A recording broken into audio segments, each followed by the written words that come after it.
What do you think about the wardrobe and the costuming? Did you like how you had like kind of sort of a custom-made outfit for nice. each scene? That was nice. And the brother designer, it was nice because he was feeling good about his stuff, you know, and he worked with me on it, you know. It was a lot of love. It was really a lot of love, you know. The gentleman who we shot, we used some of his pictures, his brownstone. Yes, you're talking about Mr. Griffith. Mr. Griffith, that's and then Arlington is one of the painters that we used his work. Yeah, that was because those paintings were worth a lot, and he opened up his whole place to us. And feathers. Yeah.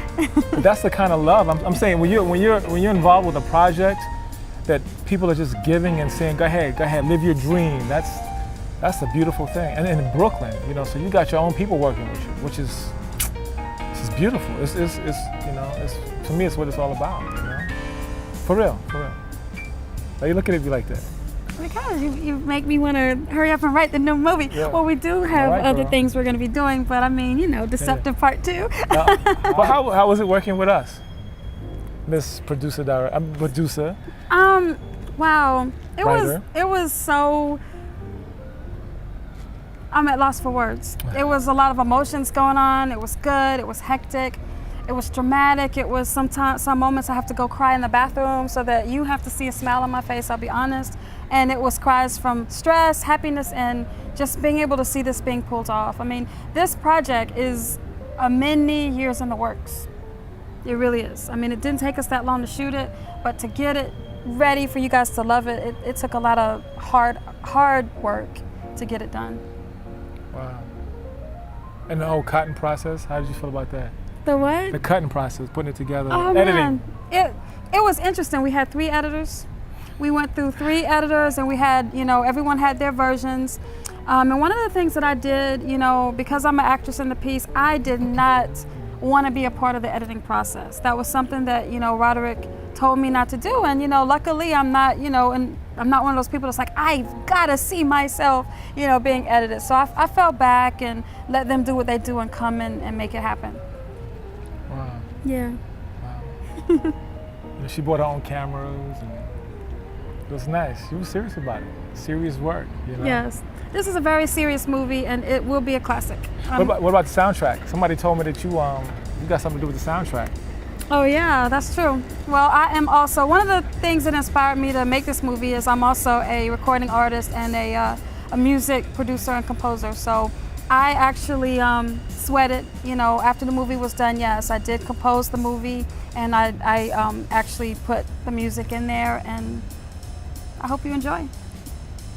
See, I didn't even know she can really sing. I just thought that, you know, she wanted to play a singer, but No, I wrote it because of some of my experiences in the industry. However, you know, I would never do some of the things that this character did. And I wanted to make a popcorn movie because, you know, us ladies get tired of saying, honey, let's watch a movie. And it's like, do I have to watch another love movie? So I wanted to write something that was for the fellas and something for the ladies so that everyone could enjoy the movie. What was the funniest thing for you in the movie? The funniest thing in the movie? You mean scene or just experience? The funniest experience, on or off the scene, the set, you know? Okay. Of course. All right, this is independent filmmaking, everybody. The funniest and most horrific at the same time feeling was when everybody was 10 hours late, except for Shiek and Roderick. We had no food, no actors, nothing. We couldn't reach anybody. Like, where is everybody?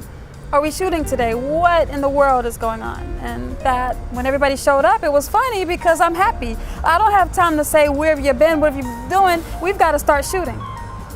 And I have to deal with that later. What was it like, or what was the process, your process for getting into character?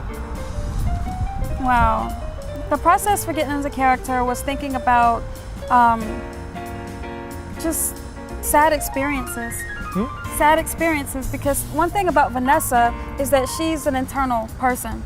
She weighed a lot heavy in her heart. You know, she was a secretive woman. She's one of these women that you see smiling all the time, being graceful, being everyone's rock. So I had to think about people who I know in my life that have been that and also go back into record industry stories. Talk to some of my friends who are also singers and females in the industry and ask them their most horrific stories. So then that way I have all these emotions in me when I'm working with you and delivering these lines. Broken heart, I'm trying to pursue my dreams, you know, and also in this business, you already know, like no is always something that, you know, you have to be in an industry that deals with rejection. If you don't know how to do that, then, you know, we're in the wrong profession, but that's the same thing for the music industry. Right. However, you know, I had to think about what is it like, you know, as a child, sometimes when our parents don't want us to do what we want to do, or our friends are like, you shouldn't do this. So those are some of the ways that I was able to get into character, because you're telling me no. You're going to stay at home. Your place is here with me, and I want to sing. You know, and it hurt. Was this your first movie, acting as an actress? No, it's not my first movie as an actress. It's the first feature film that I have written, produced, and acted in. Wow. And what was your process for writing? The process for writing was, this particular movie I wrote specifically for the music, the men and the female and the urban market, and I wanted to come up with something that touched on what is it like being a female in the industry, and I pretty much talked to people, based it upon real life stories, and I wanted to create a love triangle, like a love twist with it. Why? Because I am a romantic. And you know, this one is an interesting love triangle filled with deception and deceit, and that's what we like. We like to see that. You know, sometimes the happy-go-lucky love movies are cool, but I wanted to write something that was really gritty, really a representation of this business. Confrontation. Yes. Check that out. See, that's what I'm talking about. That's what I like about you, for real. I mean, you know, some people talk about making it happen, and some people just make it happen. And you know, I'm just really happy that I was, you know, a part of the whole deceptive thing, because now I feel like I'm in a circle, you know, like I'm down, like I always got a job somewhere waiting for me, because this girl is hungry. And that's one of the things is that, you know, I'm an actress producer, and as an actress producer, I like working with people who believe in me. And when I write scripts, I have all of my favorite actors in mind. The good thing I like about working with Shiek is his diversity, how he can play many different roles, from the bad guy to the good guy to whatever he needs to play. Wow, thanks. Thanks. My teachers at NYU will be proud to hear that. You know? Wow. And I was just really happy with, of course, yourself, Mia Pace, Jazz, Anderson, you know, and just everybody who just pulled it off. And thanks for believing in me, everyone. Thank you. Thank you. Oh, can I kiss you? You know, you're my husband. Okay, that's to be continued. Okay, bye.